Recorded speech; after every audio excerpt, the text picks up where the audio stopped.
حسني ظن هم كشت مسلمانة أو كشت مسلمانة بلا يتفرق أجر حسني ظني هبولات فقيدة مشغولة مني نبي فاجد ابنها أولا بقول حسني ظني لدلا أجر كوانا قصد السوء ظني لدلا ولا سالت سلمة كبر هذا ركزنا وشن خوي لبايب وشن خوي لبور هردو حالتك أم خوي حرة وأنا هردو كان تأويلك لحديثي إفكا كبسوت أنا عندك كان خندوت أنا توكا وتي أن نعوذ بالله حضرة عائشة خذاني في غمر عليه الصلاة والسلام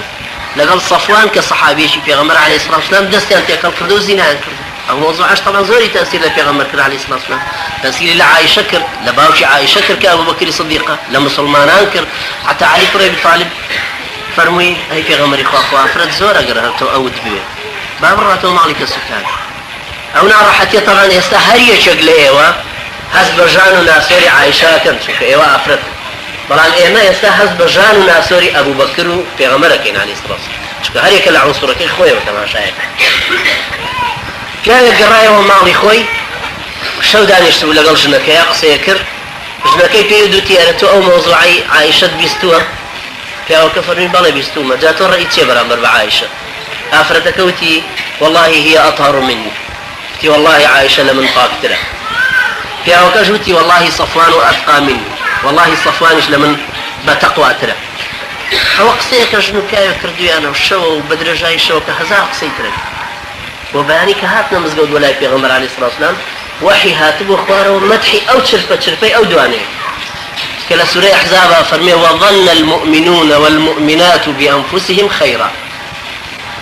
مسلمانان كاو جنيان قماني باشيان هي برانبر بيكتري قرآني كيشو حتى رجع قيامة رخلن لسر أو خشك مسلمانه أو فيها مسلمانك موقفيان أعواب وبرانبر ومسلمان لبرا تو أجر داخل طاقبو سلوكي دره زور جوانك أجر إيمانت بقوت بو تو حرام ناخوي إيمانت بقوت بو نايا بقجدر إيمانت بقوت بو التزامت زور ترى إيمانت بقوت بو دروناكي فيها حسني ظنت بو مسلمانان تخوجه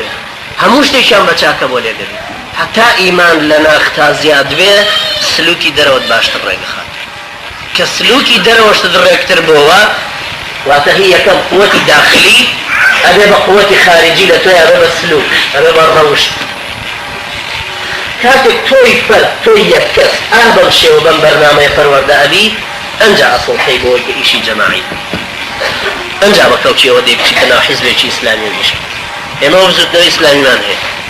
چند مبتلين لنا وبزوتنا إسلامي و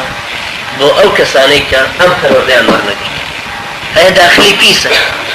سلامي شي لنكين أعوى بتأويلي فاسد ليش يدا داخلي بيسا حرام أخوة لبرو سلوككي أو إيماشي خوار كردو بإيماننا وحركة إسلامي فلان كسي تياد بزا فلان كسي تياد بمرجي وردتي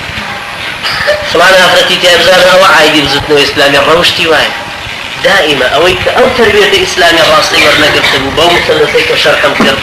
أبي بعلامتك بنشانك بجي خلوزك للا فريتي سبي أو جماعة إسلام شك لبرو إيشا جماعية بشمان كيف بأفرادي وادرس لحديثي إفكا كبسوت أنا عندك كان خندوت أنا توكا وتي أن نعوذ بالله حضرة عائشة خذاني في غمر عليه الصلاة والسلام لقال صفوان كصحابي في غمر عليه الصلاة والسلام دستي أنت قال كردو زنا كردو أو موضوع عش طبعا زوري تأثير في غمر عليه الصلاة والسلام تأثير لعائشة كر لباوشي عائشة كر كأبو بكر صديقة لمسلمان كر حتى علي بن أبي طالب فرمي هي في غمر إخوة أفراد زور أقرأ تو أود بيه باب راتو مالك السكان أو نعرف حتى طبعا يستهري شكل إيوة حسب جان ناسوري عائشة كان شوف إيوة أفراد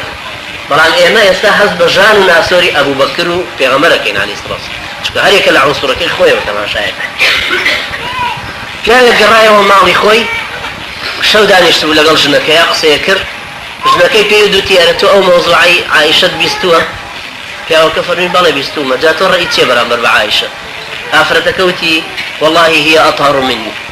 تي والله عائشة لمن قاكترة كاو كجوتي والله صفوان أتقى مني والله صفوانش لمن بتقوى ترى هو قصيك شنو كايو كردوي أنا والشو وبدر جاي الشو كهزا قصي ترى وبانيك هاتنا مزقود ولا في غمر عليه الصلاة والسلام وحي هاتبو خواره ومدحي أو تشرفي أو دواني كلا سورة أحزابها فرمي وظن المؤمنون والمؤمنات بأنفسهم خيرا مسلمانان پیا و ژنیان گومانی باشیان هەیە بەرامبەر بە یەکتری قورئانێکیشە هەتا ڕۆژی قیامەتە دەخوێن لەسەر ئەو خوشکە مسلمانە و ئەو پیاوە مسلمانە کە موقفیان ئاوا بۆ بەرامبەر بە مسلمانە لەبەرەوە تۆ ئەگەر داخلت پاک بوو سلوکی دەرەوە زۆر جوانە